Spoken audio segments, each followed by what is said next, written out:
In the summer of 2023, David, a 45-year-old teacher from Sarasota, Florida, went to bed feeling fine. The day had been warm, the evening cool. He was tired, nothing more. He had swatted away the usual twilight mosquitoes, a minor, almost forgettable inconvenience in the Sunshine State. What he didn't know was that he had been attacked, not by a predator that roared or lunged, but by a creature so small it could hide behind a single drop of water. A creature that delivered its deadly payload in a fraction of a second, then vanished. 3 days later, the fatigue turned into a nightmare, a fever that spiked and refused to break, a blinding headache, and then the pain. An agonizing, crippling ache that settled deep in his joints, making every movement a torment. David was rushed to the hospital, confused and terrified.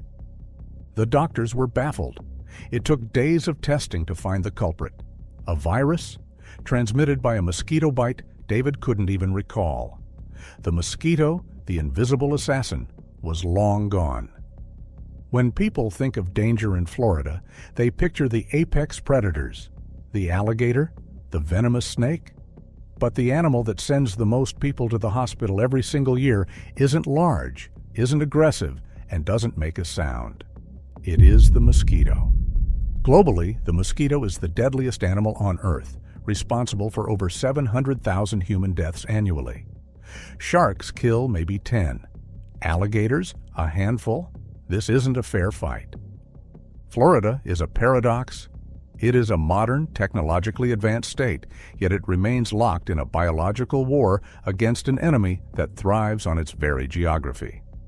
Warm temperatures year-round, flat land where water lingers, and dense human populations, a perfect endless buffet for a blood-feeding insect. Florida's war on the mosquito is not new. It is a century-long, multi-billion-dollar campaign built on a single, flawed assumption. If we reduce the numbers, we reduce the danger. In the 1940s and 50s, the weapon of choice was DDT. It was a miracle chemical. Planes and trucks blanketed the state, and for a brief, triumphant moment, it seemed like humanity had won. The mosquito population plummeted, cities like Miami and Tampa boomed, built on the promise of a pest-free paradise. But nature always finds a way. The few mosquitoes that survived the chemical onslaught carried a genetic resistance. They bred, and soon the entire population was immune. DDT became useless. The strategy shifted to habitat destruction. Massive drainage projects were undertaken, attempting to dry out the Everglades and other wetlands. The result? Ecological disaster and a new, more resilient mosquito. Efforts meant to push them out of the swamps only pushed them closer to human civilization. The numbers didn't disappear. They relocated. The enemy adapted. They didn't just become resistant to our chemicals, they changed their behavior. We are no longer fighting one kind of mosquito. We are fighting specialists. The Culex mosquito, the primary vector for West Nile virus, is a night shift worker, striking when you are most vulnerable, asleep in your bed. The Aedes aegypti, the carrier of dengue and Zika, is a day biter, perfectly adapted to urban life, breeding in the smallest amount of water right outside your door. They learned to live with us. They shifted their breeding grounds from vast, easily sprayed wetlands to the countless tiny hidden reservoirs in our backyards. Bird baths, clogged gutters, forgotten toys. This is the core of the problem. The control methods designed for a wilderness threat created a domestic one. The mosquito moved from the periphery of our lives to the very center. And they became more dangerous because they now live closer to their food source, you. Let's talk about what happens after the bite. This is the silent incubation period, the most terrifying part of the process. When the mosquito injects the virus, your body doesn't react immediately. The virus begins to replicate quietly, efficiently. You feel fine. You live your normal life. You forget the night it happened. But inside, the virus is preparing its assault. For diseases like West Nile, the virus can cross the blood-brain barrier, leading to neuroinvasive disease. This is when the fever turns into something deadly, brain swelling or encephalitis. The body's own immune response, meant to save you, becomes a weapon against your central nervous system. For dengue, the danger is even more insidious.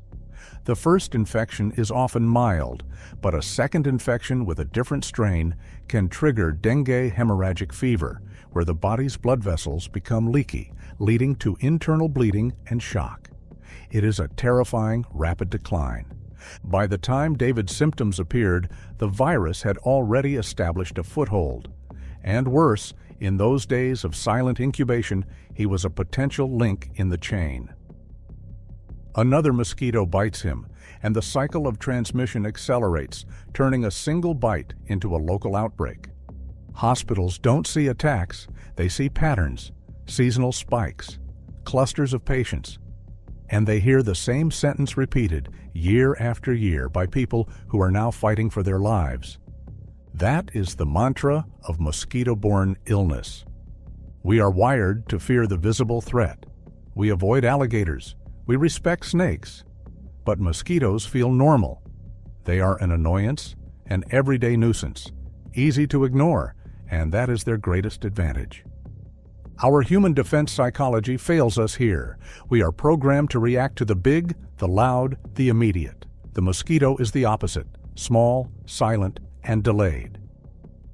It is the perfect invisible killer, weaponizing our own complacency against us.